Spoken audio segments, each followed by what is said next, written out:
Who's taking the mic first, Charles or Michael?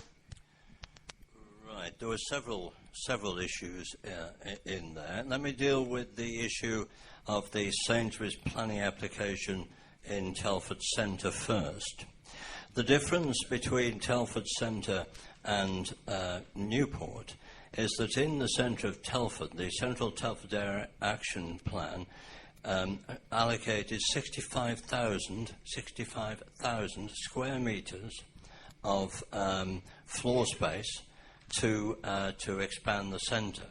The issue there was that is the land to be used, and it should be used first. The council therefore chose to refuse the planning application by Sainsbury's. They took that to appeal, and the appeal was dismissed. The case put forward by the council was held to be right. In regard to the question about whether an application is sustainable or otherwise would it be approved, well, I can only say then, as an employee of the council on behalf of the council's planning authority, only applications which are sound and appropriate get a recommendation to approve, and in my view are approved by the council.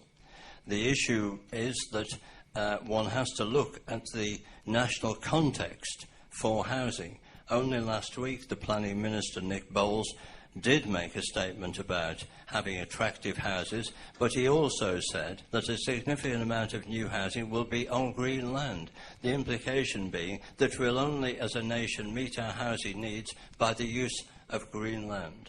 Now, I don't want to make the issue about national politics, but the context in which we operate is set by government, and at every stage the comments by ministers from the Prime Minister down are about getting on with development.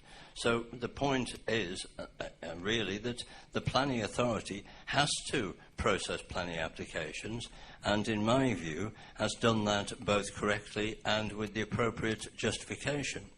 The issue about brownfield land, yes, of course, that we would like to see brownfield land used, and I'm aware now that a site on Water Lane now is the subject of a planning application which has been registered, and I trust that it will be looked at in that context. However, the case is correct that there is insufficient brownfield land to meet the needs of housing in Newport.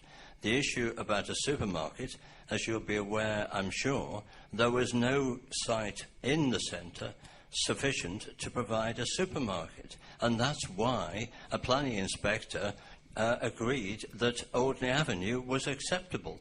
The fact that the planning authority doesn't agree with the way in which that planning inspector reached that conclusion is obviously the subject of the challenge. But the principle of the approval of a supermarket was clearly made in that context. The issue about housing in Telford, well, Telford as a planning authority is producing more completions than any other authority in the West Midlands. Over 700 dwellings were completed in the last 12 months. Proportionally, that is better than any other authority, including the City of Birmingham. And the planning authority over a period of time has granted outline consents approaching nearly 10,000. So there are 10,000 outline planning consents to be taken up in the Telford area. And the rate of that take-up is as good in Telford Wrekin as anywhere in the West Midlands region. Otherwise, we wouldn't have achieved that nearly 800, I think it's 780 dwellings completed in the year. The developers are, I guess, eager for development. And I would refer back then to Newport.